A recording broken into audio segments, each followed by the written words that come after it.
Great, thank you for joining us. I will call this meeting to order and hand it over to Lisa.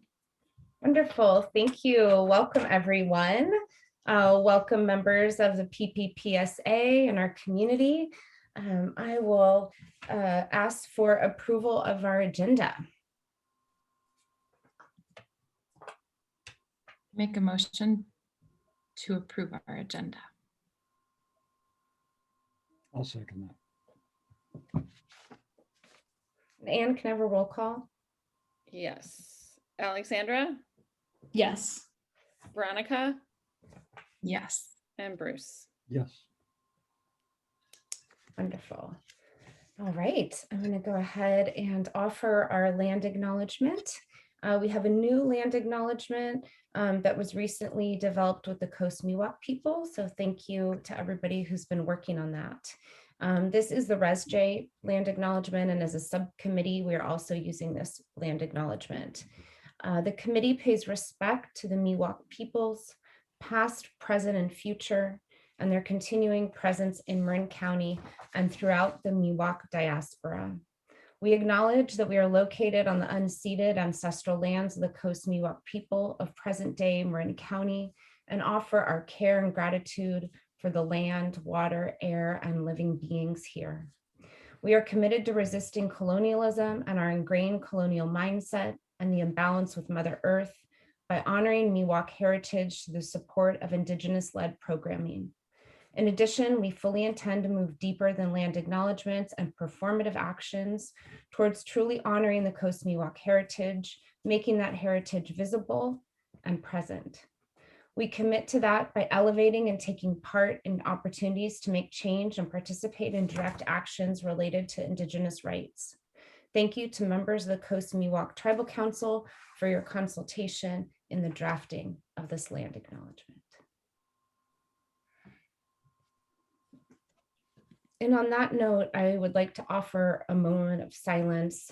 We have some very serious suffering in our world right now, and I'd like to acknowledge that suffering both internationally and for all our local Bay Area families who are impacted and affected, and our local Fairfax residents who are also impacted and affected by the suffering in our world right now.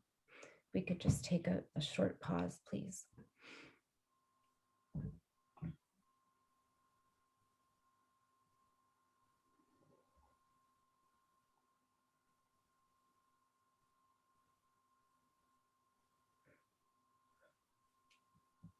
Thank you.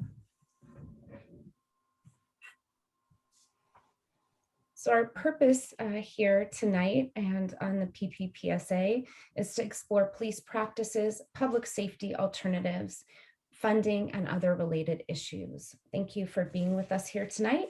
And any volunteers for note taker, someone to support. Anne is our fearless note taker, but it's always nice to have a backup.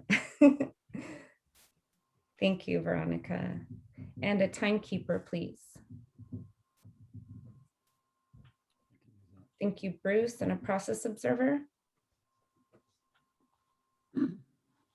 Veronica, did you want to do both? Okay, because I was going to say, I'll do it. Process observer? Yeah, I'll do it. Great, thank you so much. And Anne, if you could, yes? Question. I know I really appreciate being able to watch the video afterward to take the notes and to make sure that's how my brain's able to take the notes best. And I totally understand why it might take a while sometimes, but I'm curious if there's a particular person that I should reach out to get the video up if it's not up yet. The last meeting didn't get posted for a little while. Yeah, that would be me. So Scott, I get the recording right away and then I send it to Scott, and it's this group that it's basically on their time to get us. I don't know, they're usually very fast, but I don't know why the April 22nd one took so long. Thanks, Anne. And I actually think we're still trying to work on it. Yeah. But yeah. Thank you. Thank you. And if you could share our process observation form. And in the interest of time, I'm not going to read every item in our community agreement, but I will ask that you take a look and that you choose a norm, one norm that is your strength. And I invite you to bring that into our meeting tonight. And one norm that is a challenge area for you. And I'll give you just a minute to think about that. One norm that's a strength and one norm that is a challenge area.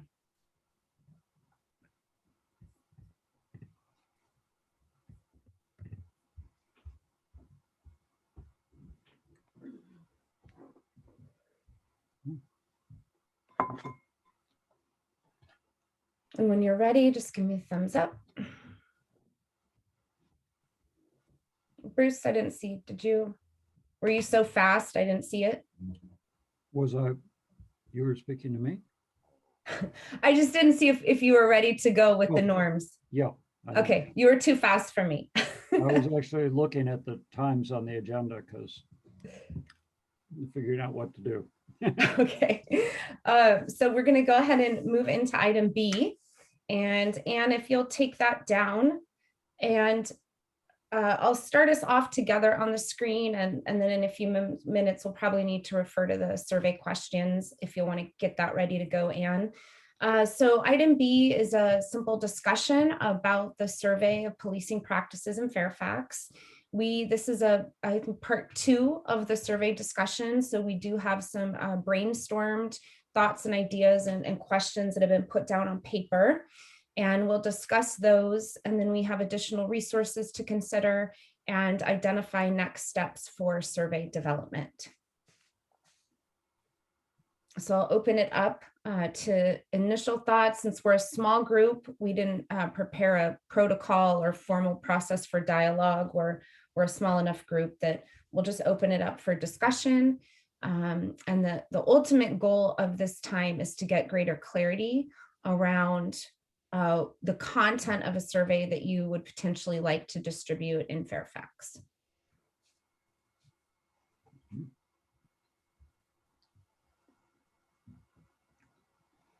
And so who consolidated this? I don't remember from our last meeting. Veronica, why don't you start us off with just a quick summary, not reading each question, but just a summary so everybody understands how this document came to be.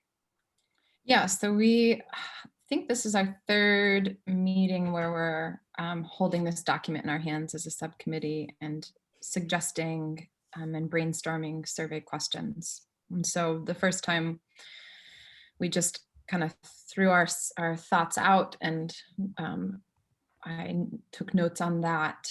And then we looked over that at our last meeting and refined it a little bit. After having sat with it from our previous meeting, there were a few more questions that some of us had brought, and we added those in. And then Sophia and I offered to consolidate. So there were some repetitive statements, or just to try to get the wording to be as close to its final version as possible without changing any of the actual substance that we had all suggested. And so at this point, you can see that you'll see once eventually we can scroll down on it, that I think that there are maybe 17 questions in total. Yeah. And they range in specific demographic questions to interactions with the police to what we can dream and imagine of in terms of alternatives, really living into our mission to explore public safety alternatives. And so feel honestly like it's quite a wonderful representation of where we're at in terms of our subcommittee's engagement and what we've gotten to understand. Yeah, I'll stop right there. And I know there's more I want to say, but we'll make room for anybody else or any questions. Thank you. I'm going to give everybody just a minute to review 1 through 7, and then we'll have Anne scroll up so we can finish. That way when we start talking, everybody's had a chance to read all the questions, as well as the public.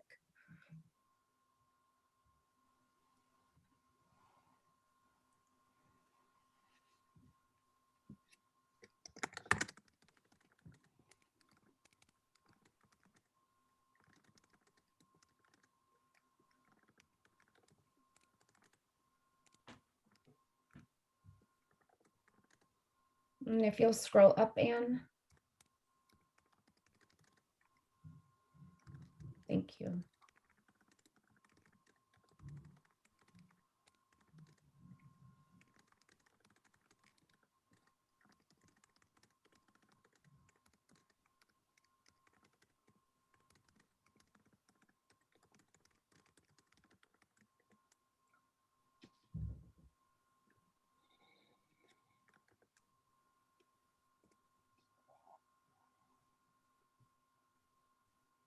And then can you scroll up again just for the last, thank you.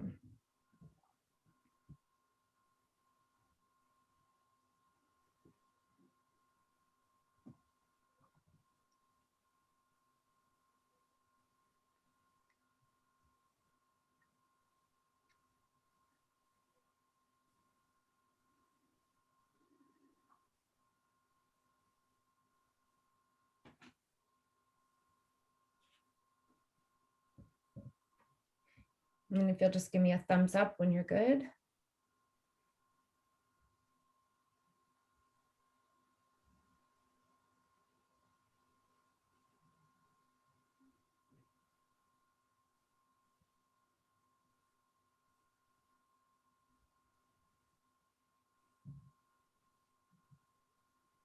Thank you, Veronica.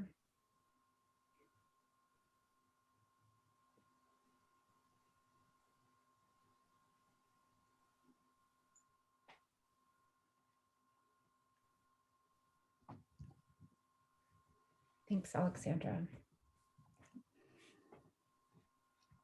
All right, thank you, Bruce. All right, so what are your initial thoughts about potential final questions for the survey?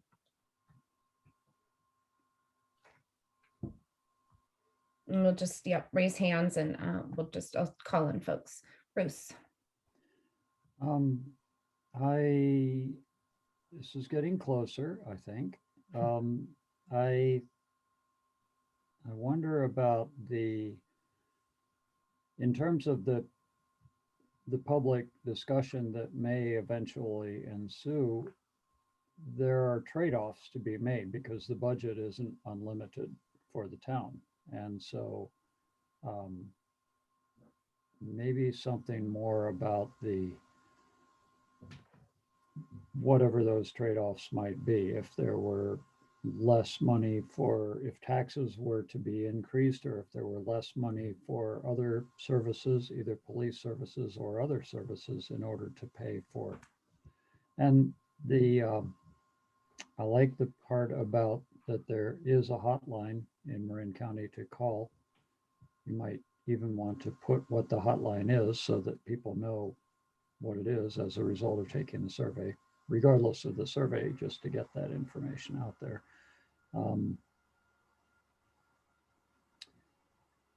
And that mobile crisis response team is also available for the police department to call. And my understanding is they call them fairly frequently, but they can't get, they aren't available most of the time. So that's an issue of funding that goes probably beyond Fairfax. So that's one example of, do we want to put resources in that direction as a town?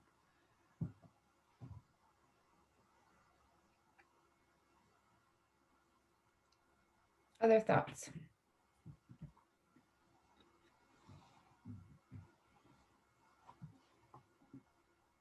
Alexandra.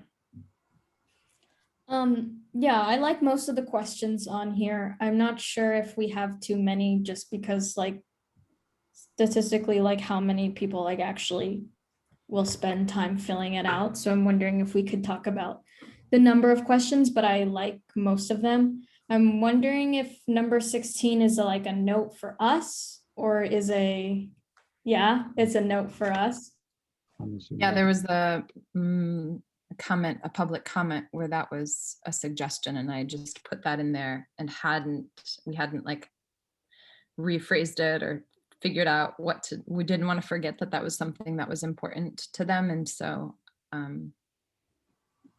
So I'm curious about that, to hear what both of you think, because my understanding is that the goal and purpose of this survey is to kind of understand what community members would like to see, versus like, how are we gonna get there? So I think that like, if this survey is more of just like gauging what the town feels they need or don't need, and then using the survey to then inform the recommendations we make to town council or whatever it is that we do with that information, to then say, okay, look, so are we saying that money should be coming from the police budget or from somewhere else? Like, I'm just like wondering if like my understanding is correct and how you both feel about that. And especially just because the word like defunding is just so like, I don't know if controversial is really the word, but yeah, like controversial. And so I want to encourage people to take this survey and know that we're not trying to push for one thing or like not. So, and then I think for number 2, I think it was, I was wondering if that was gonna be like a type answer, like a short answer kind of question. And then I think that was all my initial thoughts. But yeah, I'd love to hear what you guys think about number 16.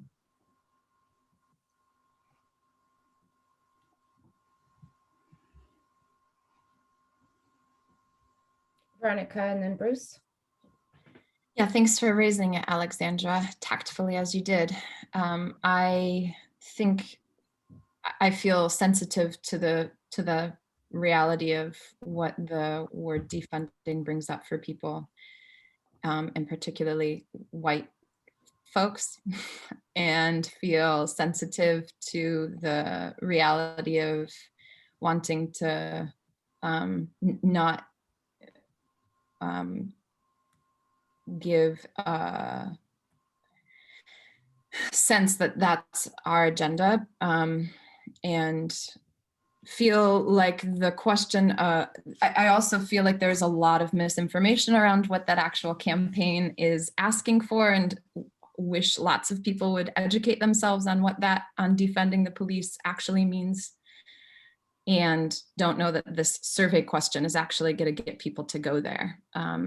I look forward to discussing that further in our subcommittee, and really educating ourselves and members of the public around the fullness of the movement for Black lives and the push that that they have around that phrase, and feel comfortable taking that question out of the survey, because I think our question around, are you open to reallocating funds or investing in public safety alternatives, gets to that question without having it turn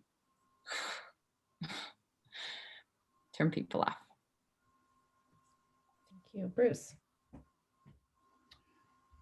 Yeah, I appreciate those comments, Veronica, and I would agree. The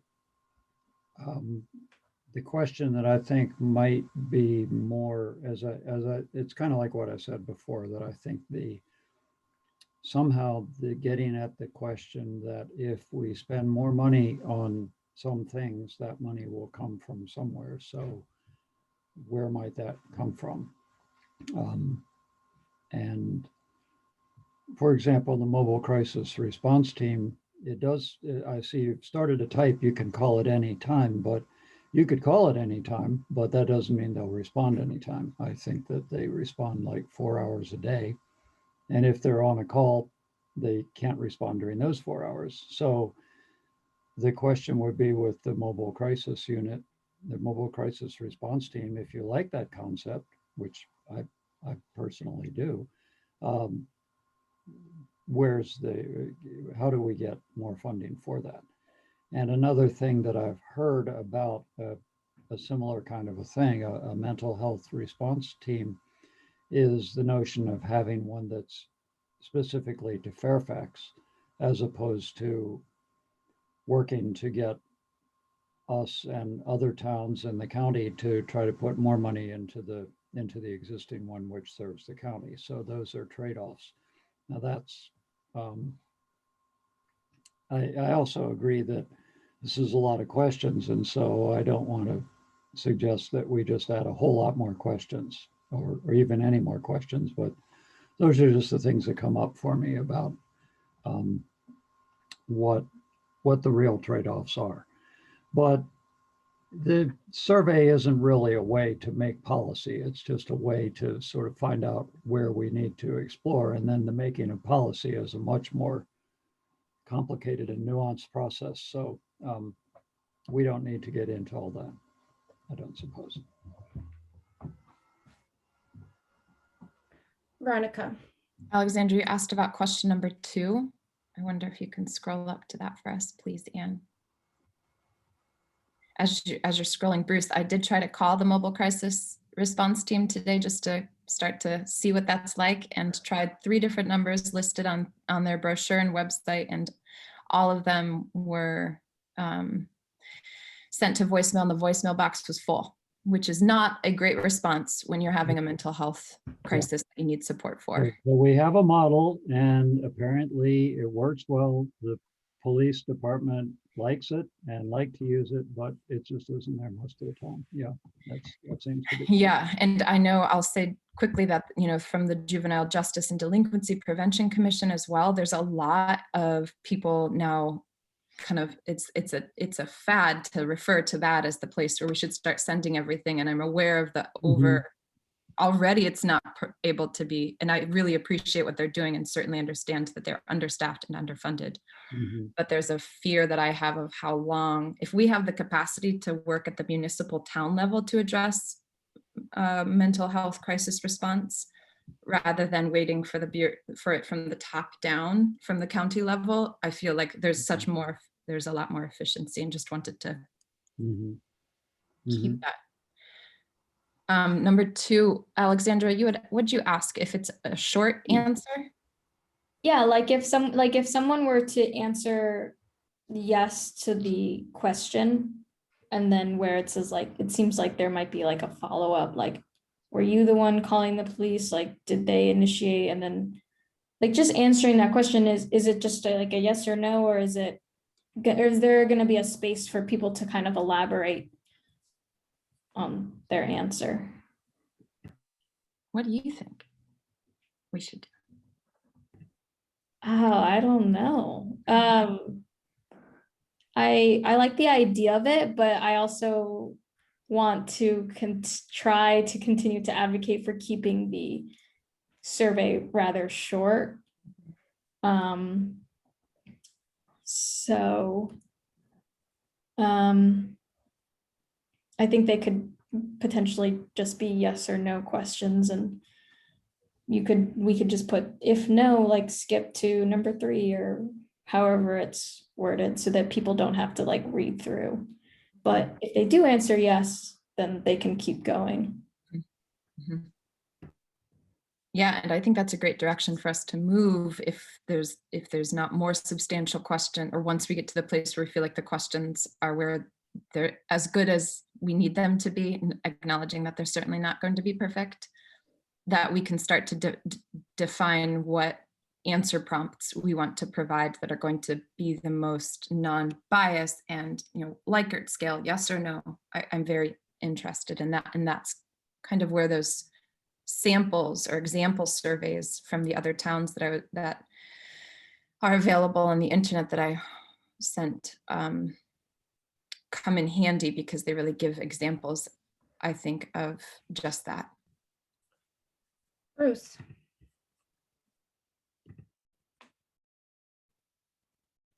Sorry.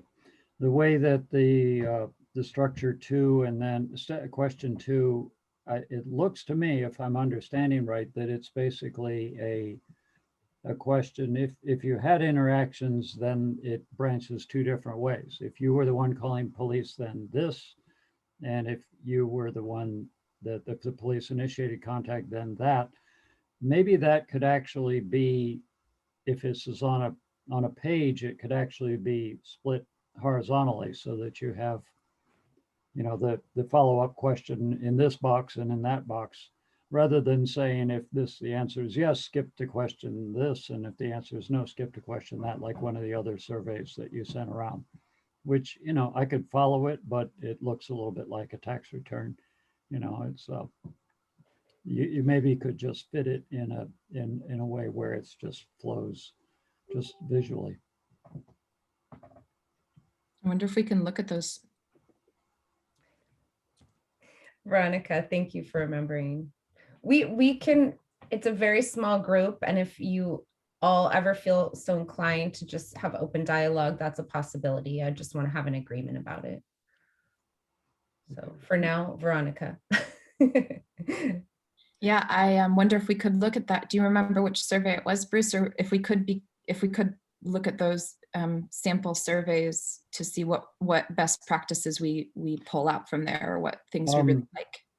I didn't see what I was suggesting on any of those surveys. What I saw was a survey that had the questions numbered and said, if the answer is yes, go to question 14. And if the answer is no, go, you know, that. And this was, I was just suggesting a possible alternative to that. Do you remember what survey that was? Do you want to take a look at it? I can try to remember. If it was something Veronica sent, Anne can pull it up. Was it one of those? It was one of those 4, yeah.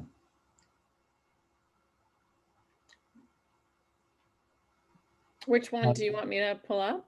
Well, I know that it wasn't the one from the Portland neighborhood. It definitely wasn't that one. Not Bend, the Fairfax. So this is a Fairfax survey, not Fairfax, Virginia. The other Fairfax, yeah. for the audience to know, if we're saying Fairfax in relation to what we're looking at, it is Fairfax, Virginia, not your town. So just know that.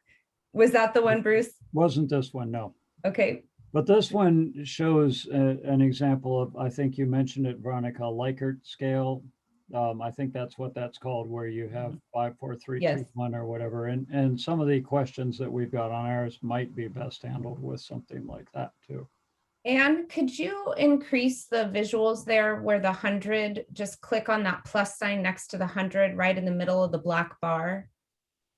Oh, you're right there. Whoa, yep. It's a little bit bigger. Thank you. There we go. And so for those questions, just for the community, I'm not sure how clear that is for the community to read. It's just a standard Likert scale. It says strongly agree, agree, neutral, disagree, and strongly agree. And that's my threshold for small font reading. So other thoughts, if anyone reviewed this survey, other thoughts about, and Bruce, can we have a time check, please? Oh, yes. It's 7:30. We had, I'm checking, we had 40 minutes for this. So yeah, we have 20 minutes, about 15 minutes left. Okay, thank you.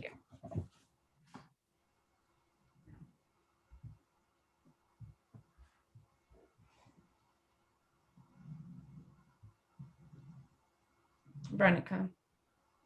Yeah, I really like the Likert scale approach in general, and I know that it's a very helpful, you know, survey gauge to be able to utilize, and a trustworthy one, to use one of the words that are up here on our survey that's on the screen.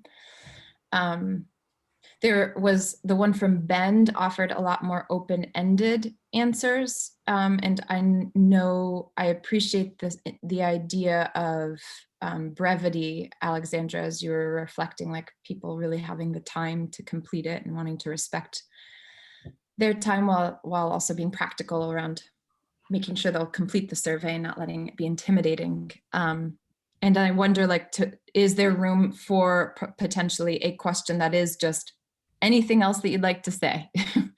Or, you know, so that we don't miss the opportunity to hear whether it's creative ideas or feedback that is going to be really helpful as we continue to explore public safety alternatives. And I'm curious if you all have had any more thoughts about the literacy, creating more access and literacy. This is a very, very high volume of text.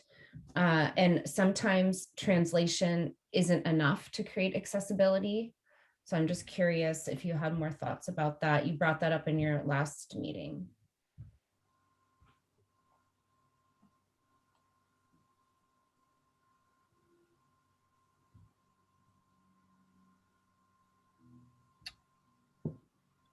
And if you can just mute your mics if you're off mic, it's just helpful for the background noise. Thank you. Veronica. I think that's so important, Lisa, and not something, I feel like this is an example of why it would be helpful to consult with a survey, develop some of those things that I'm like, yes, absolutely. And okay, does that mean we just need to minimize the wording? And how do we minimize the wording while still maintaining the heart of what we're trying to ask? And so, not to derail us too much, but I am curious, if we could have, what you all think about that, having somebody that we've already developed the question, the meat of it, and then we bring in somebody to help us really make sure that equity is centered in the way that it's developed and administered.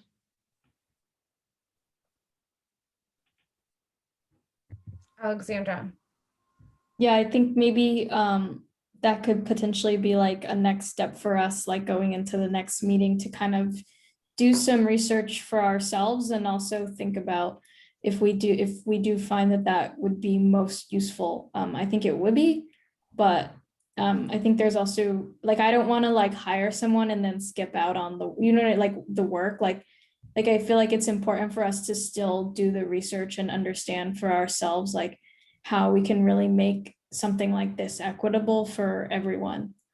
So maybe that's a next step that we can all take the time to do some research and see how we can really do this so that it is an equitable survey. Bruce. I certainly agree with that, and I think that it would be a pretty important thing for us to see if we can get some expert help with it, not only with the equity and diversity issue, but also with just the clarity of the questions and just in general making the survey as unbiased and as generally successful as possible. I mean, I will say with no fault to town staff for the surveys that we often do, but I really think we're looking at a different level, at something where we really not only just get some ideas, but we really find out the pulse of the community to help inform this discussion. Anne, can you bring us back to the Fairfax, California questions? Oh, sure. Do people want to see the Bend one or just this one?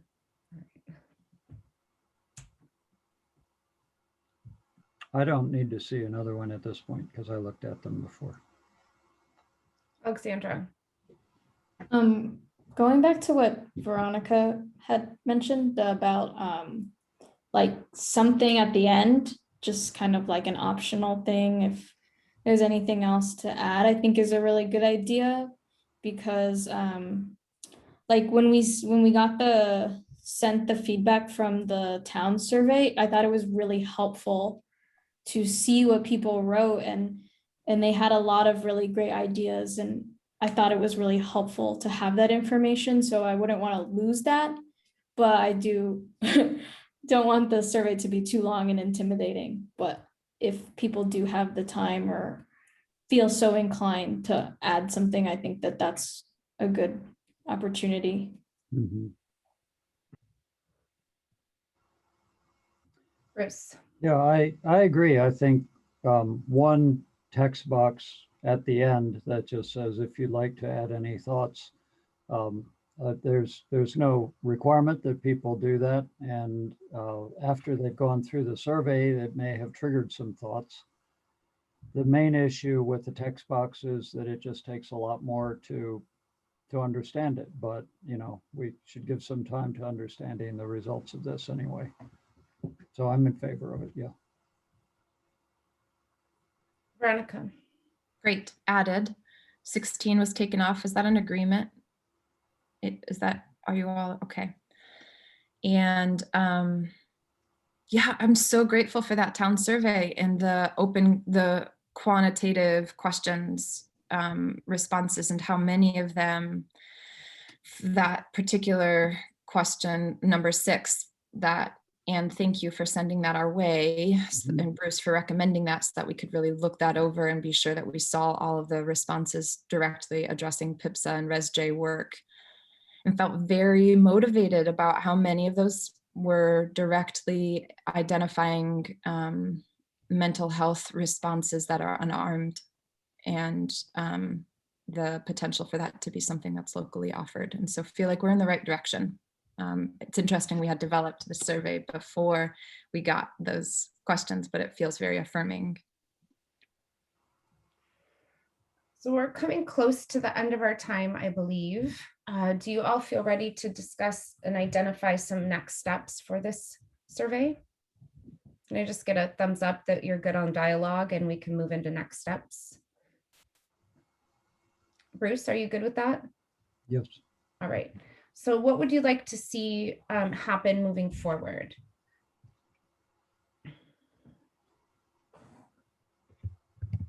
And then Anne, if you'll record these for us, please. Thank you. Alexandra. So I'd like to hope that we could all do some research about making this equitable. I myself haven't taken the time to do that. I think it's like really important we do that right as soon as possible. And then maybe, like, I don't know if someone wants to do this or Sophia and Veronica would like to, but perhaps we can go through and create like a couple drafts of like potential ways to like, or I don't know if these were ordered intentionally or just like how they came up, but maybe there's like, we'd like make a draft of like 7 questions and 10 questions, just so that we can see kind of like what it could look like, or some like have a process of narrowing down some of the questions. Because I don't know, I think I like all the questions. I'm not sure, like, I think it'd be nice to ask them all, but I'm curious what a different version might look like, if that makes sense. I don't know if that's even like productive, but like, I don't know, coming up with a draft to kind of move forward and look at, to narrow some things down might be a next step. Veronica. And I'm super happy to do that. I know Sophia's been pretty, she's had a lot on her plate. And so I would love to have, I can do it on my own, but I feel very aware of the value of having your voice present, Alexandra, in that process. If you feel like you have the time, but no pressure if you feel like you don't. I know that it's going to come back to you to, okay, great, I can reach out to you for that. And then I also like the idea of maybe, in addition to doing our own research, investigating and putting some feelers out there for, and maybe Lisa, you have recommendations, I don't know if I'm allowed to ask you that, but for survey developers who center equity, you know, like they got to be out there, and then kind of understanding what is their fee, so that we can make sure, we talked about this in our ResJ budget, of like, we want to make sure that we reminded ourselves of that at our meeting tonight, that might be something, survey cost, a part of the survey cost that we hadn't anticipated. So maybe we could do that. And I have a question around that. Because of the Brown Act, do we need, you know, like, let's say I find somebody and I want to share that out. The best thing to do, Anne, and you can help chime in, is to send that to Alexandra, who will then send that to Anne, and Anne can determine whether or not that gets sent out. Is that the process that should happen? I think anytime you want me to send something out, you send it to Alexandra and Lisa, CC Lisa, and then they funnel it to me. Sorry. Thank you for clarifying. Okay, Bruce? And as far as the budget, if you recall during the ResJ budget discussion, when this subcommittee gave a report, during the course of the discussion, I mentioned that it sounded like maybe we should kick that up to, I believe it was 5,000, that is currently in the placeholder for that budget. And that has, Alexandra and Lisa have seen that. I sent it around for the two of them to look at today, just to check and make sure that it was accurate relative to our discussion. But that's got to go pretty quickly to staff to incorporate into the beginning of our budget process, which is a 3-stage process. So the 27th doesn't result in a final budget, but then there'll be a public hearing after that, and then an adoption of the budget if there doesn't need to be more meetings after that. So it doesn't happen instantly, but we need to get it into the process. So just saying, but if we wanted to think about that 5,000 right now, that doesn't give us time to make any changes. But there also is text that I put into that document, and I don't know how this is going to end up, how this ends up going to council, but based on our discussion at the ResJ meeting, the concept that yes, we might be looking for some professional help with the design and distribution of this survey. So, you know, just a heads up, that's all kind of in there with a figure of 5,000 for whatever that's worth. It's hard to know if we haven't done it yet, but that's all we can do. Bruce, where are we on time? We're basically 4 minutes from the end of this topic, if we All right, go thank by you. what's on the agenda. Thank you. Any other additions to next steps? So one additional aspect might be to decide who will be in charge of those next steps, so that there can be real clarity about the work that needs to get done. I know, Veronica, you offered to consolidate questions, and Alexandra will help you in terms of the accessibility question and the survey expertise. Are there people that want to take that on? I could look into, ask around about who might be available at a modest cost. Thank you. Veronica. And I'm remembering Liesl, maybe in ResJ, had mentioned to us that like the suggestion of how many people care about this work, and that might be even open to offering some of their services in our fabulous town of all the talented people that we have of doing wild things. So I'm down to reach out to Liesl and see if she has anybody in mind, and to also just do additional direct things to you, Bruce, if I find anything. Am I allowed to do that? Okay. Yeah. Great. We can call it a subcommittee of the subcommittee. So the two people could work together and bring stuff back to this subcommittee. That's just like you and Alexandra are going to work together. Great. It can't be, the difference is it just can't be an entire group discussion. It can't be an informal meeting of PPPSA. That's the purpose. So as long as it's an isolated amount of people and there's not a whole team discussion, it's fine. Okay, are we good to move on? Good, nodding. So Veronica, all right. Thanks for your excellent screen sharing, Anne. As always, it just gets better and better. We're going to go ahead and move on to item C. This is a 20-minute discussion to consider whether or not you would like to recommend to town council any changes in PPPSA being a Brown Act subcommittee. Our goal is to determine the community and PPPSA needs around the efficacy of this subcommittee. and then to review potential implications of PPPSA being under Brown Act or not being under Brown Act. And then there is an action item, official action item to consider recommendations to town council. So again, we don't have we're such a small group. We don't have a formal process or protocol. So we'll just open it up to discussion. And Bruce, if you can give us a 5-minute warning, please, when we're coming close to time. Okay. We have 20 minutes for this item. And I'm gonna open it up and have Alexandra start us off with her thoughts. All right, so I am advocating for removing the Brown Act from our subcommittee for a couple of reasons. Originally, I think I even said this on a meeting that I did not want to remove it based on transparency. But as time has gone on, I've seen the effects of it. And I feel like it's potentially more harmful and negative than had originally been intended.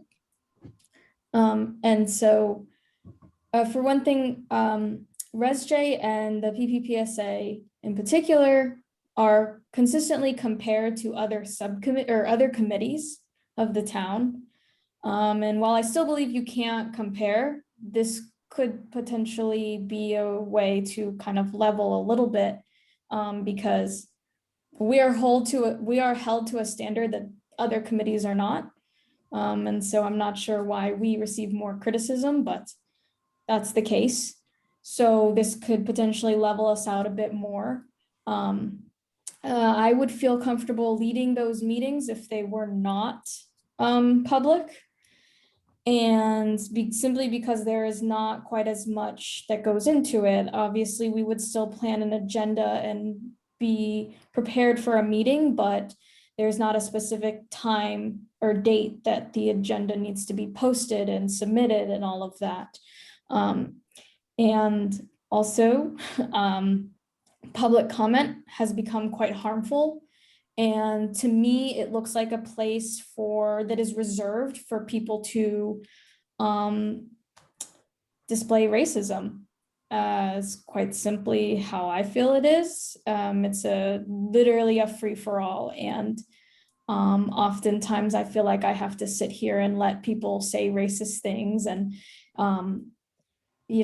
kind of degrade us, and we can't do anything about it. And so I think public comment is rather harmful in some ways, but also I find it very helpful to hear the thoughts and perspectives of community members. And so my understanding is that if we were to step away from the Brown Act, that community members would still be able to email through town council and put forth their ideas and their thoughts.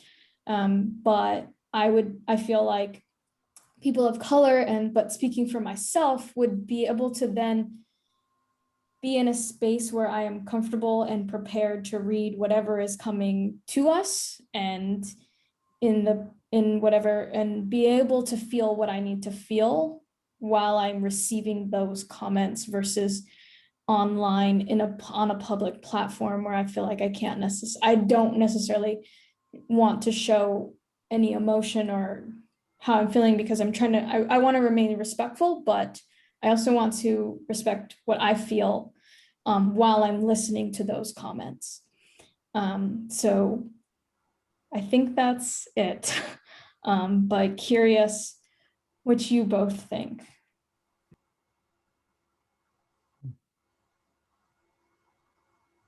Other thoughts?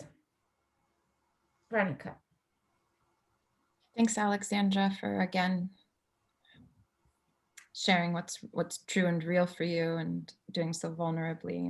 And I am sorry that has continued to happen. And I feel for you and the other, at this point, women of color on our subcommittee and the larger committee when those moments arise. And I'm grateful that you're speaking to them. I think it's important to recognize, as you touched on a little bit, but really to highlight that as a subcommittee, we are responsible to ResJ, who is responsible to town council in terms of, no decisions are ever going to be made in terms of policy changes from our subcommittee meetings. We will make recommendations. ResJ is a public subject to the Brown Act committee, where public comment can be heard on those recommendations. And then again, when it gets brought to town council, public comment can be heard before town council makes decisions, and feel like it's kind of a waste of time, to be honest, that there is 3 different stages of that process for us and members of the community that are, you can pay attention to it, at ResJ and still make all of your comments as they would be.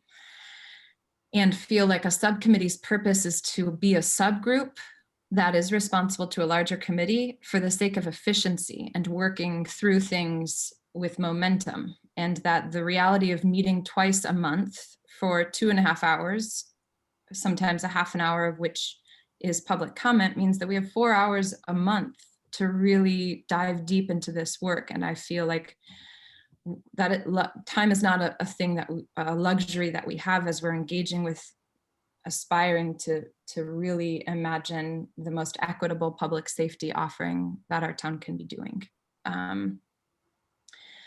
And there's one more. Oh, I think, we've identified how important it is to develop a relationship, a very working relationship that we have with the police department.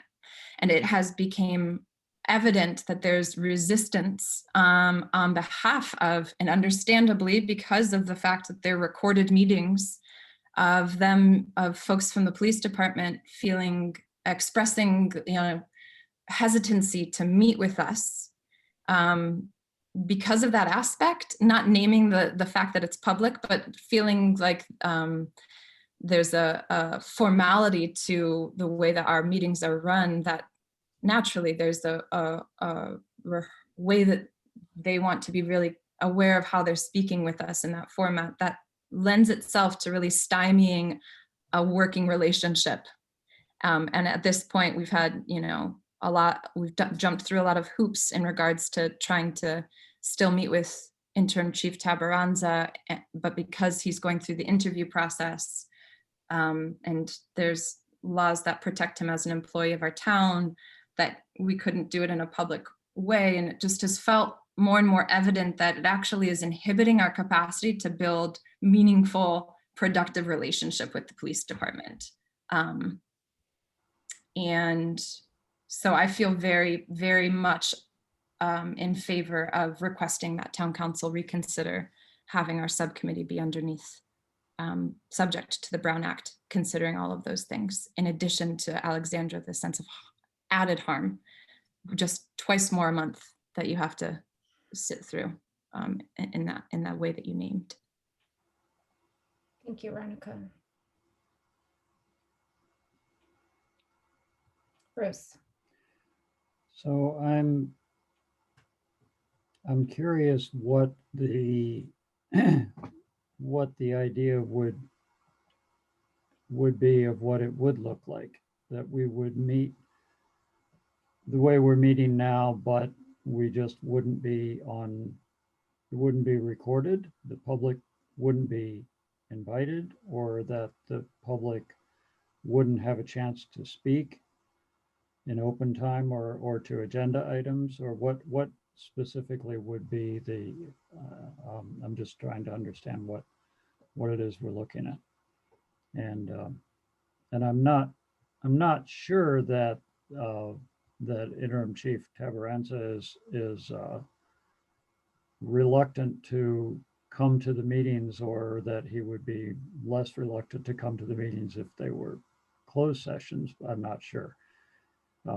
But I'll leave that question because I'd like to hear what people are envisioning.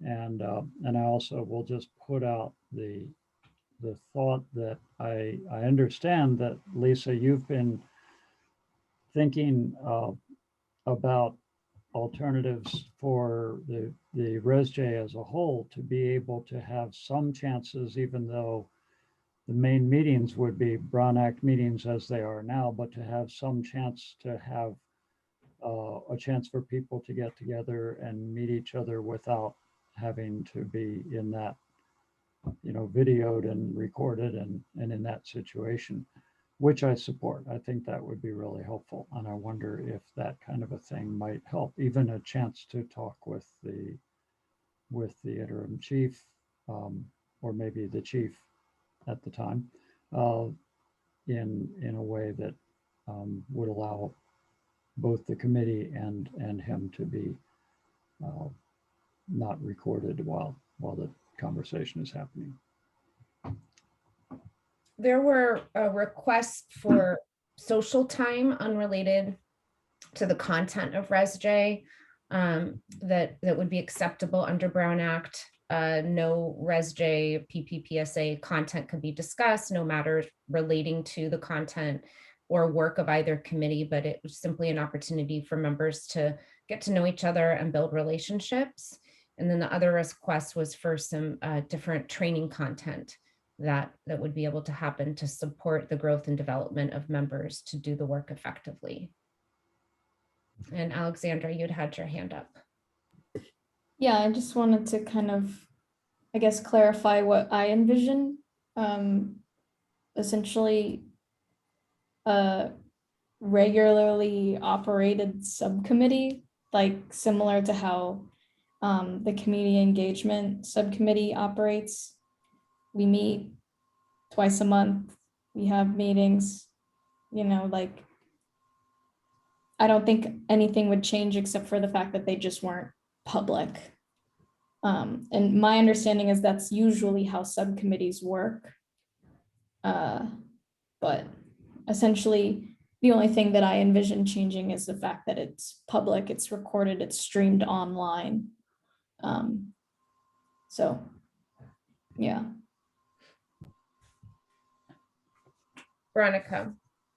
Just wanted to tag off of Alexandra's offer to facilitate these meetings if they were not, if that added intensity of what it is to be recorded and on a public. And I think we all of us whose screens are on, right, who are broadcasted can understand the added, like, it's intense. It's a crazy world that now that's just normal. It would feel even much, for instance, if we met in person, I think I'd be much more open to having more people being around. It wouldn't feel as limiting of really being, it takes a lot to be able to talk about this. That is already such a hard topic to engage with in this format. And I'm really grateful for your offer, Alexandra, in offering to facilitate it if it were not subject to the Brown Act, and think that's important in terms of budgeting, honoring that that's something that continues to come up around the funding that we have available to pay our fabulous facilitator, and that would not be a part of what we would be asking then of her, and that would loosen the grip of the budget demand for facilitating, even though it's very worth it.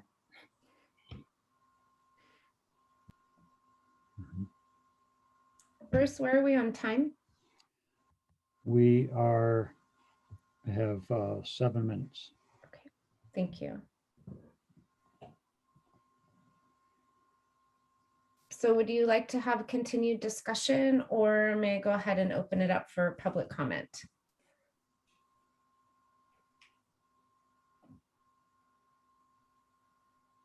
Alexandra.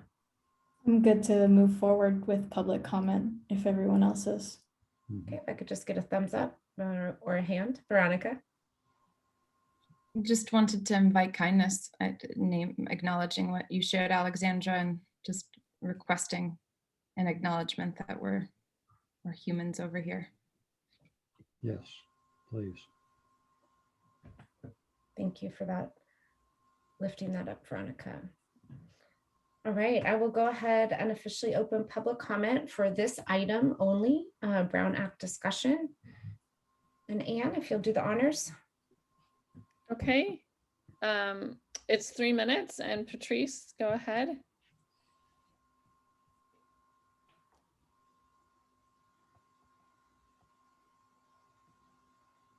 I will do the best I can at kindness.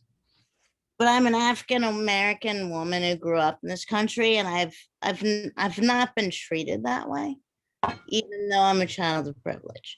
So this is really, really hard.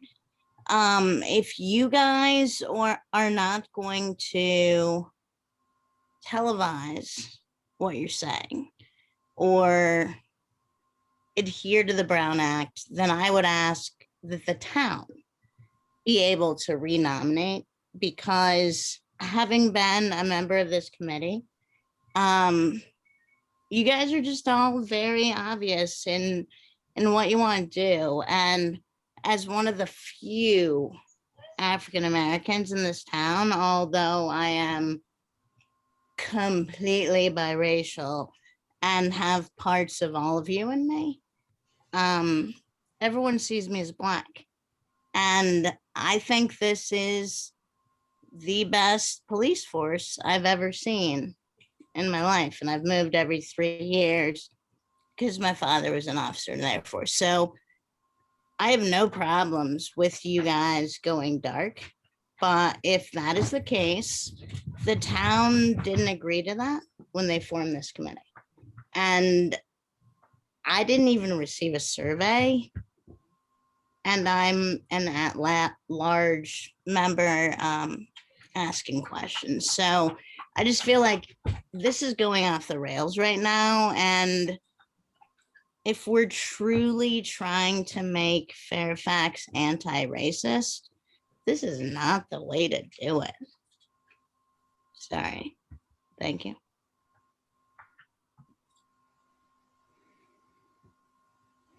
Okay, thanks. The next person is Poindexter. You have 3 minutes. And Anne, if you could remove. I will. I will. Thank you. Okay, go ahead. Hello, PP. Do some kindness. I really support what's been proposed by a number of the members of this subcommittee. I think for efficiency as a working group, it really makes a lot of sense to not be held to the formalities of the Brown Act. I think there's plenty of transparency still on offer with the proposal that you have of still publicizing or broadcasting the meetings. I think there's accountability all the way up to ResJ and getting items approved there, as well as the second layer of accountability, which is the town needing to approve what comes up from ResJ. So for all of those reasons, and I suppose, I love the work that Lisa has done. I hope that she can continue to be a part of it. I do feel like it would be great to have budget remaining for other priorities that are coming up out of these committees and subcommittees. And I think it'd be wonderful to preserve some of the budget by having this subcommittee be self-facilitated. I'm also really, Alexandra, I'm sorry that it's been so harmful to have comments that you are not able to opt out of hearing that have been maybe not the most respectful or tactful to the service that you have put into this committee, and I really appreciate your role. So for all of those reasons, and a number of others that were mentioned by subcommittee members, I do support this not being a Brown Act subcommittee. And I don't say that because I think that you want to be in, the shield of darkness or a cloak and dagger operation. I think it just makes sense for efficiency and to maintain transparency outside of the formality of the Brown Act. And so I appreciate you all for listening. Thanks. Okay, great, thanks. Okay, Jane and John. Hi. Jane is at a later time after, so we'll raise our hand. But anyways, concerning the Brown Act, I would just like to say that I would hope that the subcommittee members would realize the importance, like how contentious this, I don't know if contentious is the right word, but this is a very important discussion. And it's not like some, lesser committee. I think that there's a lot of ramifications. You guys are, discussing some very, very important things. And I think that you should welcome the public viewing what you're doing. It's it may be an issue, right? I mean, I know sometimes it can be a hassle to be a committee member. You have to give up this and that, and but that's not. I would hope that's not why you're doing it. It's not an inconvenience, and I think that the people of Fairfax really would appreciate if all these discussions were out in the open.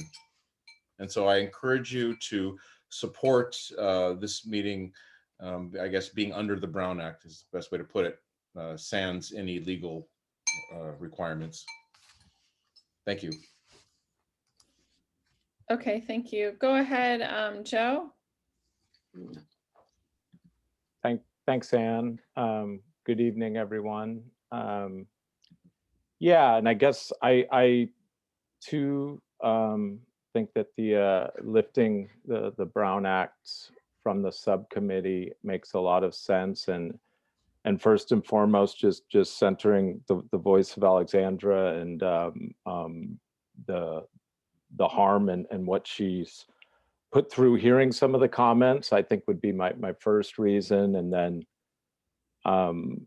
secondly, it's the resolution to form the ResJ committee does not call for the Brown Act for the subcommittee.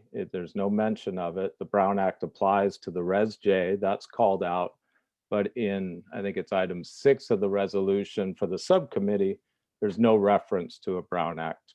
And yeah, there's no other subcommittee that's subject to it. So I don't think that's a burden. And as someone who took part in like the early stages of really advocating for this committee, is what we were looking for, was a committee, and then pursued the subcommittee status, that we did, ask for transparency and the public to be in view, but it really was about protecting, the motivation was to protect the members of the committee. And recognizing that it could be an uncomfortable space to be in,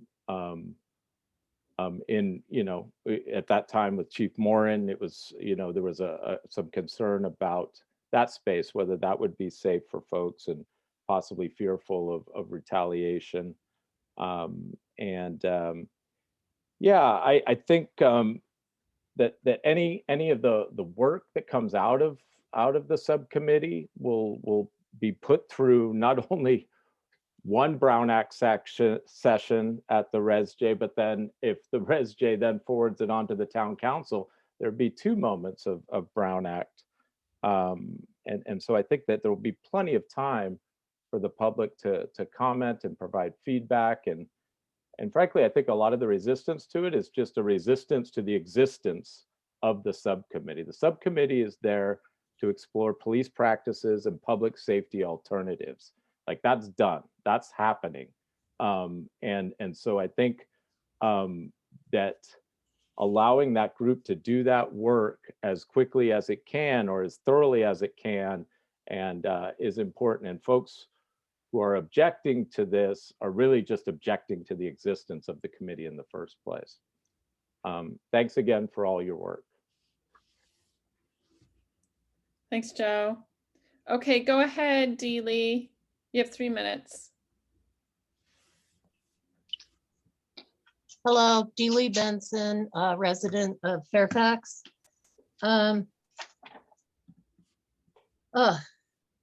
This so far has been it's kind of an eye-popping meeting for me.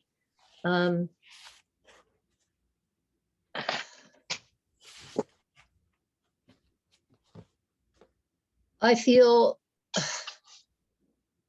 that there's been some harmful vocalization towards people, members of the public, residents of Fairfax, who have bothered to spend the time to attend these meetings, who might disagree with some of the committee members and are being called racists.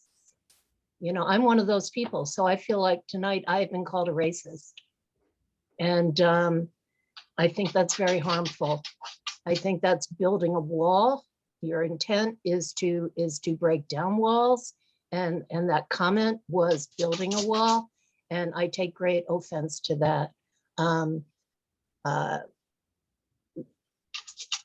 Not enough is known about people who live here who are calling in to actually come to that kind of a conclusion about someone. I mean, I would never, ever, having been brought up to have good morals by my mother, ever call one of you either a neighbor or a Valley resident who's on this committee, ever designate any one of you as a racist. And I'm sorry, I take great offense to that. And I think that you're doing the opposite of what you intend to do. I think that no one who has called in as a member of the public who bothers to attend these meetings has called in with ill intent. And I think you're going in the wrong direction. Also, you're asking for money, public funds, and yet you want to operate out of the eye of the public. And I think there's going to be a disagreement about that. I work very hard. I'm a senior, I'm an elder. I work very hard, and I pay equivalent of some people's rent and property taxes. So I don't see, I want to see what's going on. So please look a little deeper, look a little further, and do not ever dare again to point to me and with a negatory term such as racist. So I thank you for your time, and I thank you for your service, and that's all I have to say. Thank you. Okay, thank you.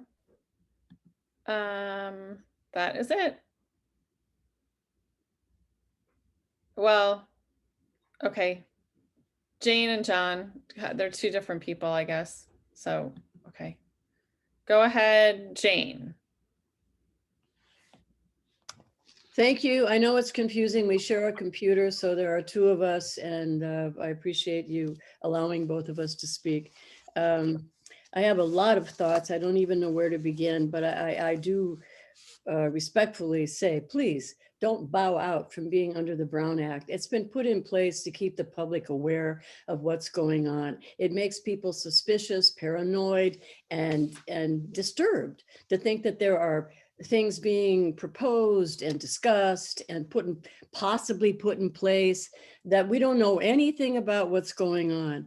Everybody in Fairfax doesn't tune into everything, including ResJ or the town council or this. It takes a lot of diligence to try to keep up with what's going on. And if we're left in the dark about anything, it builds a lot of mistrust and not anything you want to have the public feel toward you. I am very sorry if any of you feel by the public who disagree with you, that is somehow threatening. It's not. I mean, we just want to be heard. That's all. We're listening to you and respect what we hear.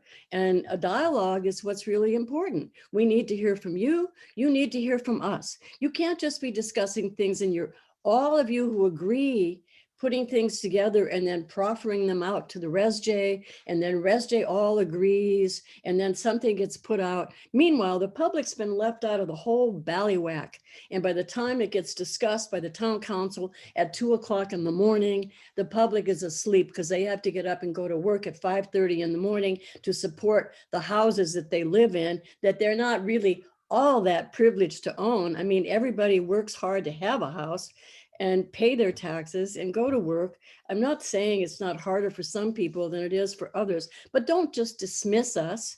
Elders who live here, I'm an elder, and I beg you, please, don't try to get out from under the Brown Act. It's like trying to get out from under the Constitution. These things are put in place with great thought for great reason. And I respect the work you're doing, and I hope you respect the public, and I thank you.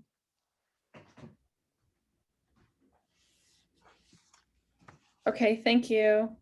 I did see, Helen's hand, but she's no longer. I do not see anyone else. Lisa, you're muted. You're muted, Lisa. Thank you. I was trying to eliminate background noise. I'll officially close public comment for item C, and PPPSA has asked for an opportunity to offer clarifying comments to any public comment. And I would also like to offer, if the committee feels it so, any members of the committee feel it's so needed, I'm happy to weigh in on some perspective about the experience of racism.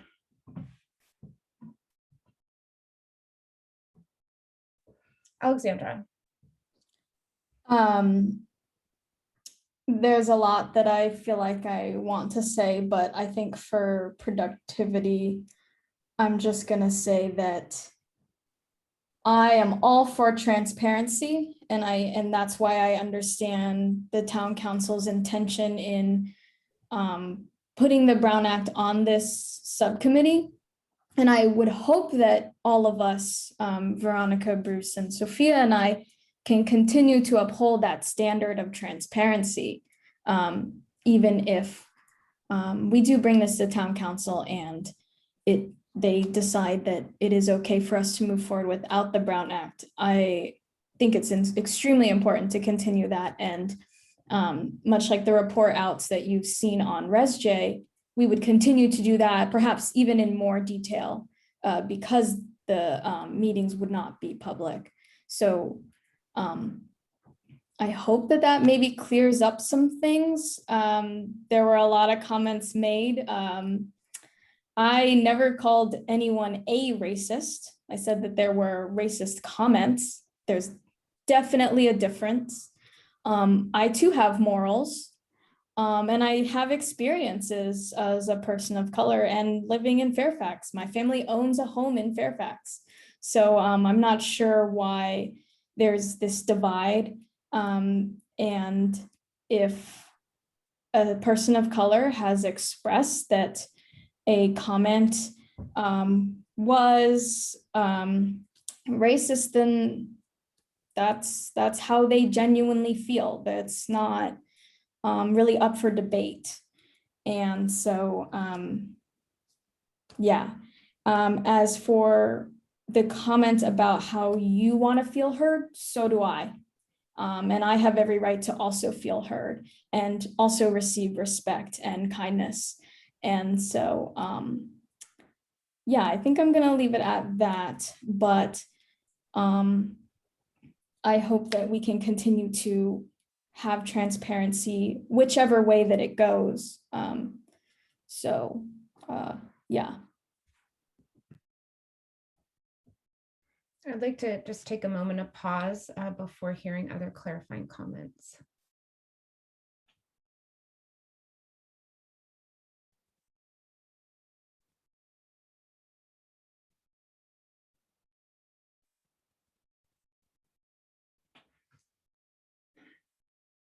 Thank you, Alexandra. Other clarifying comments?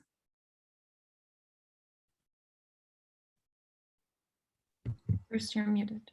We're getting pretty close on time. It's, yep. Thank you. Thank you for the time check. If there's no other clarifying comments, Veronica? Yeah, I would welcome your feedback as well, Lisa. And just want to acknowledge the reality. Alexandra, I hear you. What you say is really important, and how you feel is really important. And just to, identify that we all have racist tendencies and behaviors, every single person, including people of color. And so when we have the opportunity to have someone kindly let us know that there was a behavior or a statement, or even unkindly, but what an opportunity to listen to those moments so that we can recognize ways that we can self-reflect and strive to do better next time. And I appreciate the moments that I've gotten those reflections from members of this subcommittee before, and invite everybody, all of us, all the members of the public, when there are opportunities for self-reflection around how we can be aware of the water of systemic racism that we are all swimming in and that we were raised within in this country. And then we can start to change it rather than denying it. That is an invitation for all of us, myself included, and that you are not wrong. You are not a bad person when there are racist behaviors that come out. That there's an opportunity to improve them, though, and to grow there. Thank you, Veronica. Would any other PPPSA members like me to say a few words?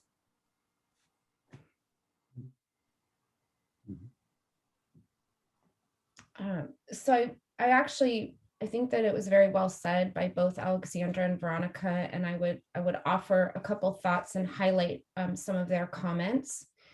From the perspective of doing racial equity work, and I think some of the language I might use might not be familiar. So this really comes from a lot of actual research, official formal research, but also a lot of experiences that inform our work towards building anti-racist communities.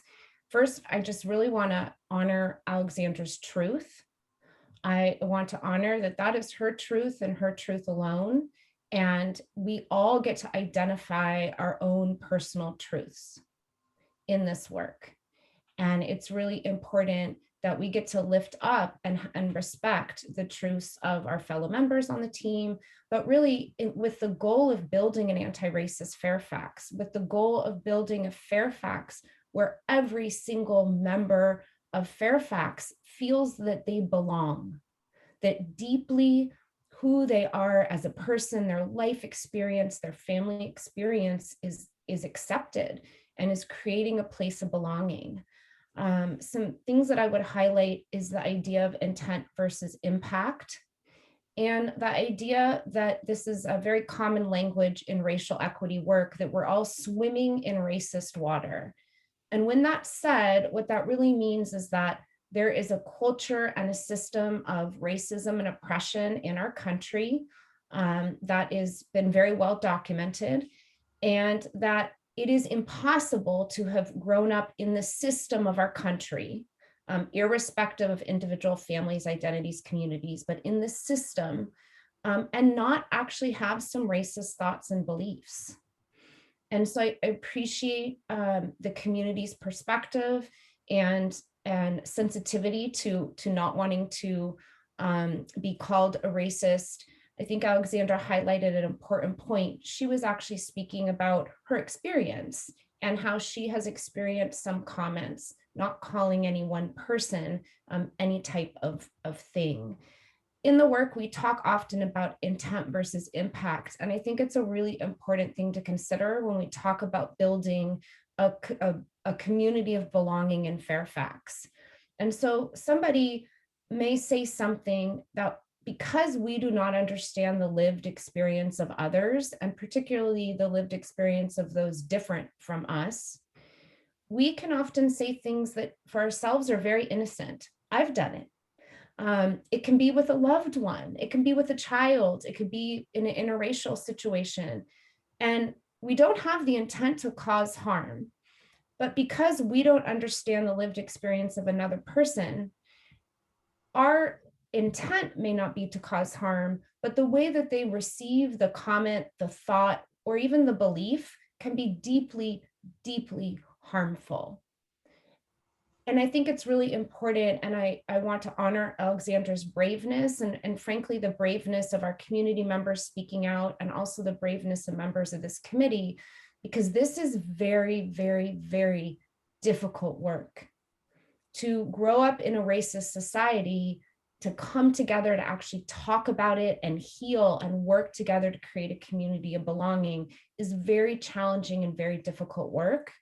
I appreciate the intentionality to have kindness in the comments and thoughtfulness about what's being said. And so I really encourage us to continue to have thoughtful dialogue where instead of debating, we're really leaning in to learn from each other and learn about each other's life experiences. And that when a comment has impact of harm, that the person who made the comment can actually take ownership over their impact, not implying that they intended any harm, but that the result of their comment or actions or behaviors as they may be did cause harm and it impacted a person negatively. And that we as a community, and I spend a lot of time in Fairfax, so I'll include we in the comment, that we as a community can really lift up and honor the dialogue that has to happen so we can heal from our impact and we can lift up and that was not my intention, but I really hear that what I said had a negative impact on you. What can I do different next time? How can I learn about your experience to understand, why you are holding the beliefs you are, the experiences that you're sharing? So I just really want to highlight the strength of community right now for both this subcommittee, but also the community of Fairfax that has come together to listen and work on these issues. And I hope that we can really continue that dialogue together with the goal of building an anti-racist Fairfax where everybody feels a sense of belonging.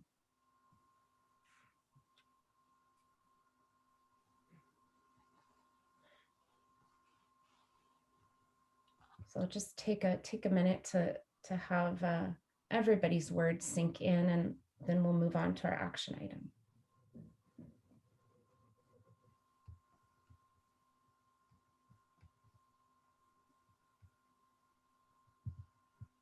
All right. So we do have an action item on the table, and that is to consider a recommendation to Town Council regarding PPPSA and the Brown Act.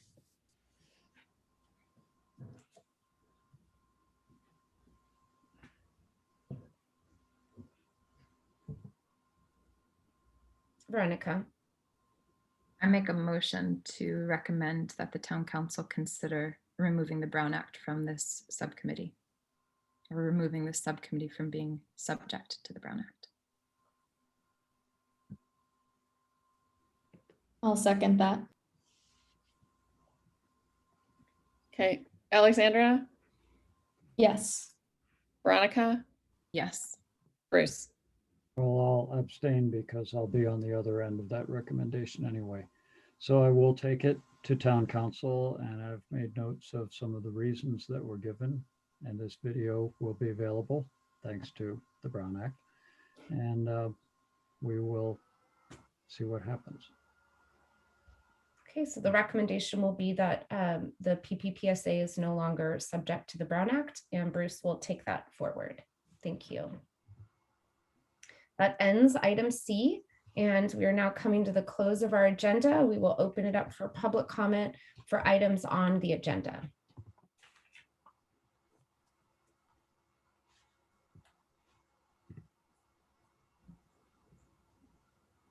Okay, I have John and Jane's hand up. Go ahead, you have 3 minutes. Hi, thank you, John here. I'm just curious, trying to follow the agenda here. So the kind of the statement Lisa made, was that part of item C? That's my question. Was the statement that Lisa made about all that and whatnot, was that part of the Brown Act discussion? Or is that a separate agenda item? I'm trying to figure out what's going on. I believe that was committee members being able to respond after public comment, which we don't normally do on the council, but that's what I believe that was here. So to clarify, Lisa was responding to public comment? Yeah, and just a general discussion of as we have on the committee about the topic at hand, which is okay. So I'm gonna actually stop us for a minute. So generally during public comment, we don't engage in discussion, and I feel like I want to honor and respect the process of public comment and not change how we have been doing public comment. So what I'll do is continue to take public comment, and then we can offer clarifying comments after public comment has closed. Okay, so that would be my comment. Thanks. Okay, thanks. Dee Lee. Thank you, Anne. I have a question of you, actually, since we're going off of what the agenda is like telling us to do. We were talking about the video you were all talking about the video at the beginning, and Veronica asked a question about why it wasn't posted yet. And you said we're still working on it. Does that mean you're editing the video? Isn't it a public meeting record? And what does working on it mean?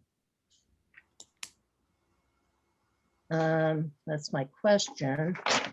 And I have something to say about the survey, item number 2A, looks like II, number 3. Were you detained by police? Did police contact you? How did you feel? I would like to add a question to that. Did you commit a crime? And then there are references in that survey to Fairfax County Police. I don't know what that is. Is that Virginia? And I guess there's not a chair for this meeting because Lisa was running it. And I guess those are my only other comments. So thank you for hearing me again. Okay, thank you.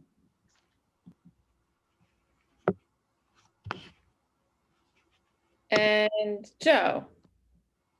Go ahead, Joe. Thanks, Anne. Yeah, I just have a few thoughts on the survey. Just I think it's progressing really nicely, and so thanks for all the work you folks are putting in on it. And I'm sure this will come up as you refine the survey, but in looking at some of the example questions, just want to throw out that maybe kind of grouping questions that are Fairfax specific, and then keeping ones that speak to kind of the institution of policing or people's experience of policing outside of Fairfax, keeping those together so that people, don't get confused and answer, a question about Fairfax PD about from an experience somewhere else. And I think also in the section that would be, about the institution of policing and people's experiences of policing outside of Fairfax, and it may be difficult, but I think that speaking to kind of the reason we're all here, questions about racism in policing and the effect of well, not the effect, but witnessing police violence, and how people feel about that, maybe questions about what their thoughts are as to the reason for police violence that they've witnessed, because I don't think it's something that we can really avoid in the survey. It's real, and it affects people's feelings about policing. I guess once again, just asking to really center the movement for Black lives and Black Lives Matter, and use the phrase defund the police, and see, what people, somehow asking a question to see what people know about that policy, I think would be of benefit in the survey. But yeah, really stoked on how it's coming along, and really appreciate all the work you folks are putting in on it. Thanks. Thanks, Joe. Okay, I believe Jane. Go ahead, Jane. Thank you, thank you. About the survey, I had a whole bunch of questions, but I would say in comments to some of the comments that have just been made, you might say, has anyone ever observed any police violence in Fairfax? Because we're specifically dealing with Fairfax here. This is not the national problem with evil, bad cops who are, doing abominable things that need to be corrected. We're dealing with our Fairfax police and what they may or may not have done wrong and people's experiences with them. So I really have a problem with painting our police department with the same bad juju that goes on all the other bad policemen. I do not think you should spend more money.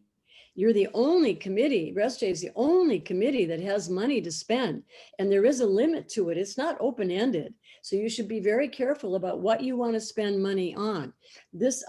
Where is this survey going? What's going to be done with the results? Is our information private, or what are you doing with it? You know our names and what we say and what we think. And so far, my feeling, as far as anybody who disagrees with you gets a bad rap. A really bad rap, and I'm sorry to say that. I would prefer a reasonable dialogue where everybody gets a say and nobody's painted as a bad person because they have a differing opinion. There doesn't seem to be room for opinions that differ with yours, i.e. the Brown Act. Many of us spoke, no, you need to stay under the Brown Act. Were we heard? Was it considered? Had you already made up your minds you don't want to be with the Brown Act? I ask you sincerely to search your own souls for the answer to those questions. And I'll betcha you had already made up your mind you don't want to be in the Brown Act. So it doesn't matter what we say. And we feel like we're just voices in the wind that don't get heard and have no respect. I thank you.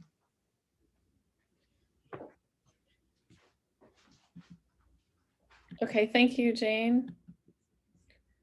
And that is it for public comment.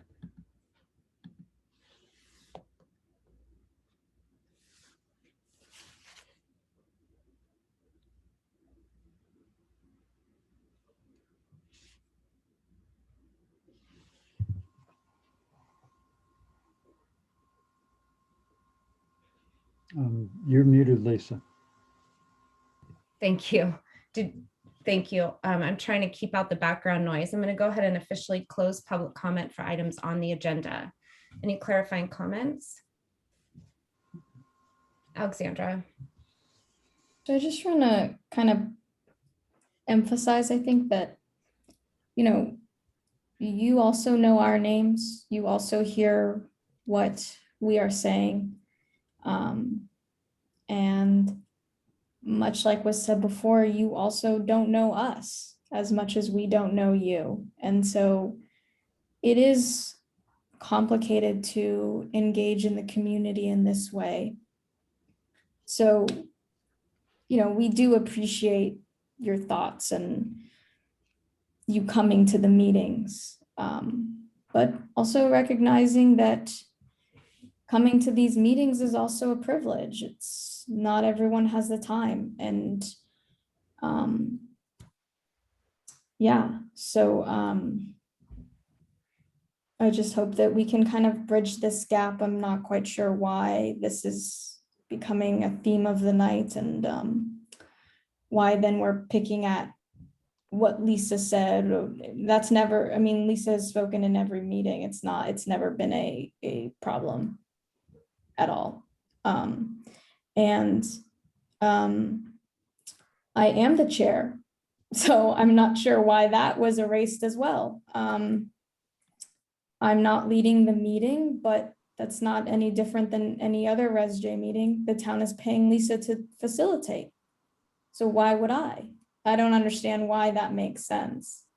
Because what I've heard from comments is that people don't like that we're paying Lisa, but then you'd want me to do the facilitation while she sits here. I don't understand. It doesn't make sense to me. So yeah, I think that the PPPSA is serving its purpose, which is to explore police practices and safety alternatives.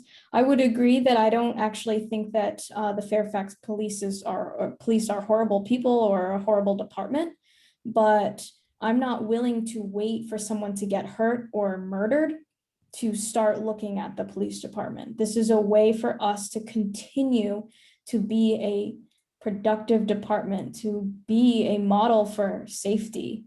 And so I would hope that we can maybe look at it that way instead of looking at the negative or assuming the worst in people.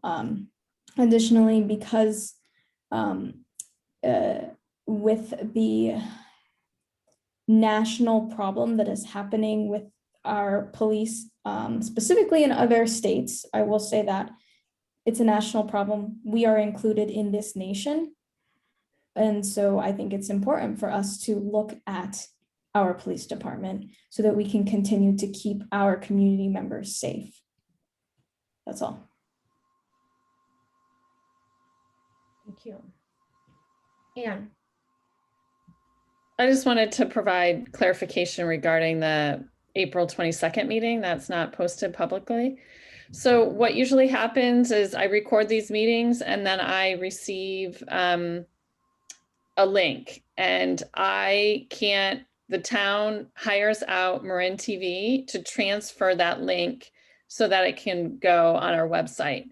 For some reason, Scott, the man that we work with, has never gotten back that particular link. So he does all of our meetings, the town council meetings, this meeting, the ResJ meeting, and it's the one that we're trying to track down from him. So we don't know, he's not responding to us as quickly as he usually does. And so I'm working with Camille, who is the website person, to get that public and posted. So that's the situation on that. Thanks. Thank you, Anne. Thank you. Veronica. Thanks, Dan. I hope everything's okay with Scott now that we're hearing more that we're not hearing back from him. Hope everything's okay. I just wanted to thank the comments that were in regards to the survey and that help us move forward with it. Those are really welcomed. And so that's the question around whether or not the individual convicted or committed a crime.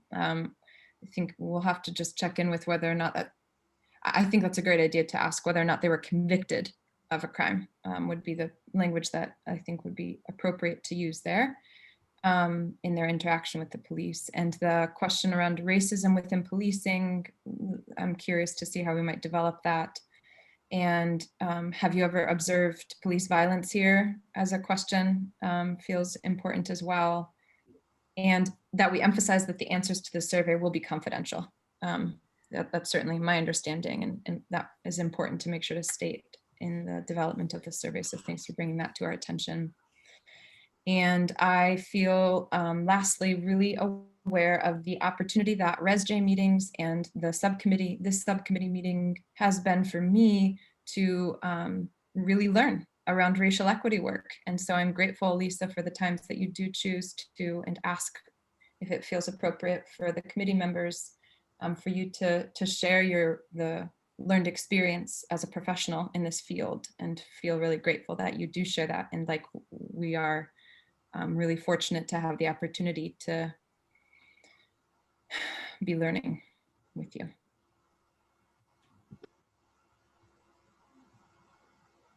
Thank you, Veronica. Any last clarifying comments before I open it up for items not on the agenda? All right, so we'll go ahead and open up public comment for items not on the agenda. Anne, if you'll do the honors. Oh, okay. Did I miss something? We're doing 3 public comments. We had one public comment that goes before our action item.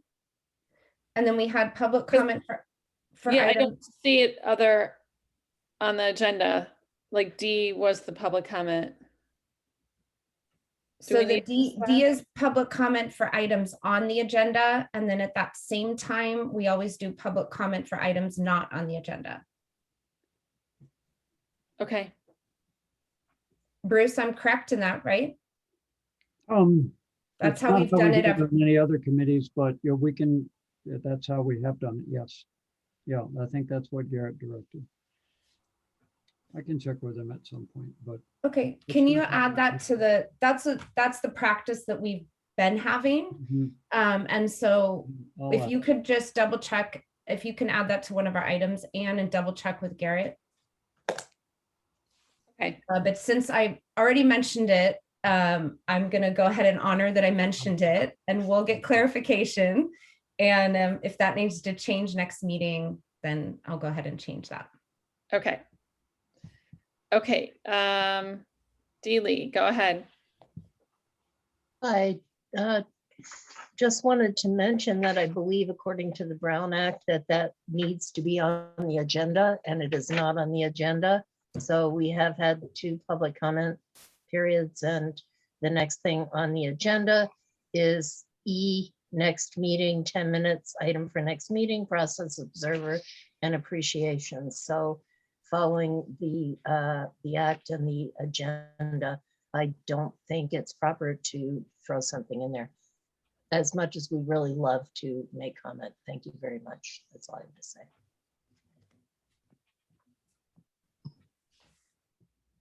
Okay, thanks.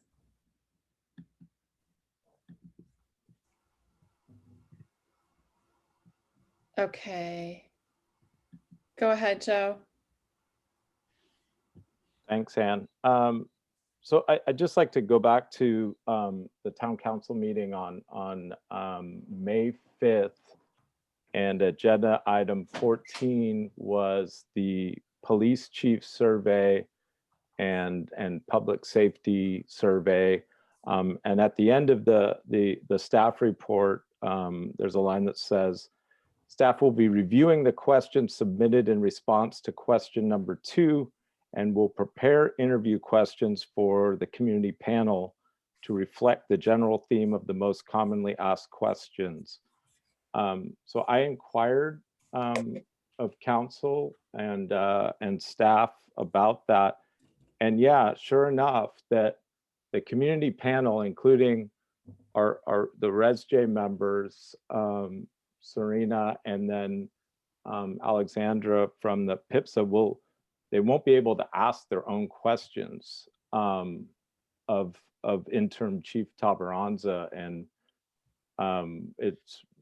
I was kind of shocked to hear that. And yeah, just want to acknowledge that, you know, having folks from a racial equity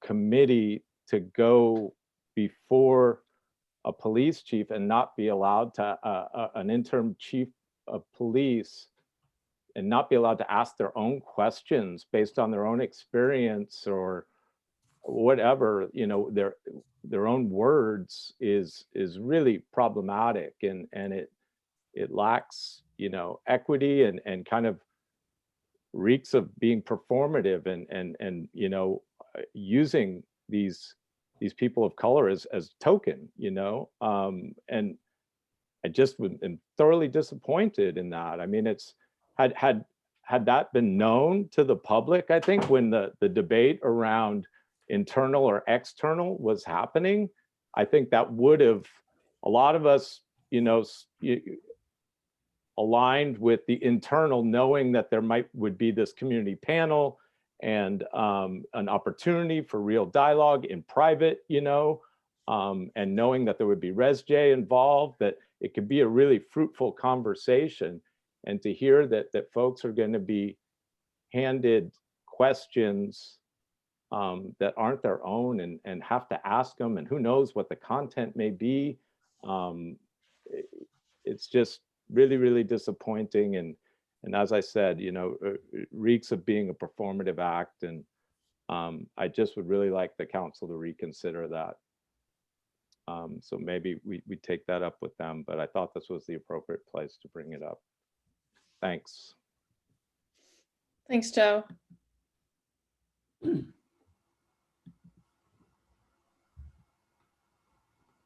Okay, I think that's it. Okay, thank you, Anne. I'll officially close public comment for items not on the agenda. And we will move into item E for our next meeting. So Anne, if you could review our next steps and any items for our next meeting, please. Okay, so the next steps for the survey discussion is Veronica and Alexandra will research on how to make the survey equitable. They'll create proofs in different styles and explore different versions. And Bruce will investigate survey developers with a focus on equity, and will, look to the ResJ team for survey developers as well. And then this public comment, next steps is to figure out, we do public comment that's on the agenda and then public comment that's not on the agenda. And clarify that with Garrett. Thank you. Any additions that weren't remembered? Alexandra. Yeah, can I just really quickly say something about the public comment? Yes. As the PPPSA member who is going to be on the community panel, I really appreciate Joe bringing this up, because I think I was really surprised by that. And I do feel, like it's performative, it's tokenizing people of color. And so I think it's important for the public to know that the community panel isn't asking community questions questions that they thought of based on, for me, I was going to ask questions based on what we've heard from public comment on the PPPSA. And so I think it's important to know that the community panel did not write the questions and is going to be reading a question written by, I believe, staff, but I could be wrong.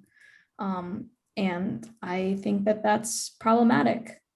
So obviously we can't really discuss it because it's not an agenda item and we're at the end of our meeting. So I'd also like to wrap up, but yeah, I'm not a fan of that. And the way that it was presented, it was kind of, I wish it was more forward and transparent. When I signed up to be on the community panel, I would not have otherwise. If I had known, I would not have volunteered. Thank you, Alexandra. Any other items that we missed? Great, I'm going to hand it off to our process observer, Alexandra.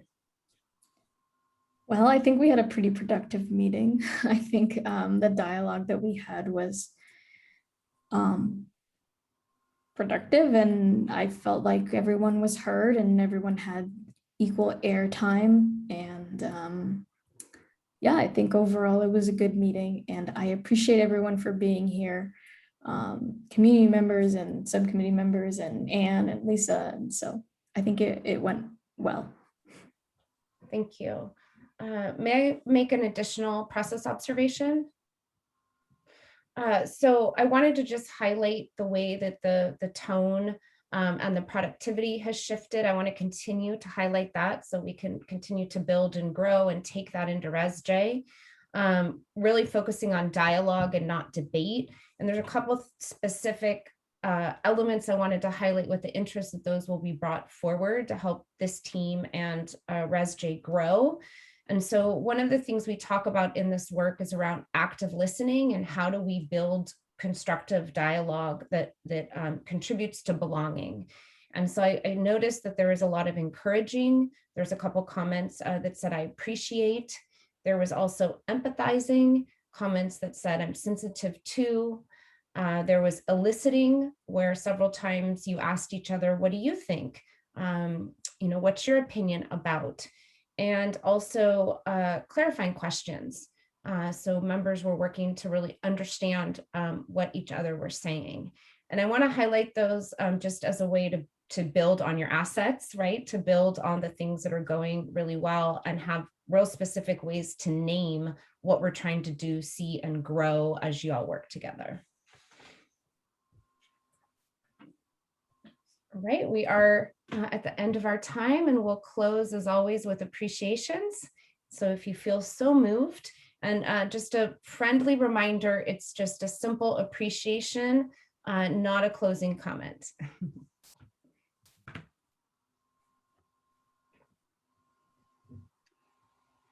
I appreciated, one thing that hasn't been mentioned is the work that was done to organize the survey questions. That helped. Thank you.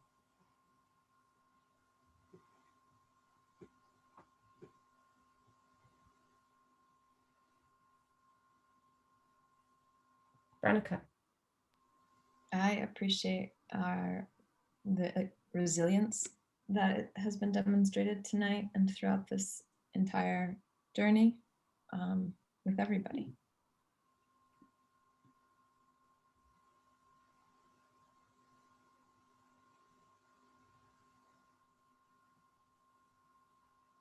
All right, am I good to close? All right, thank you so much for being here with us tonight, citizens of Fairfax and members of the PPPSA. Our meeting is now adjourned.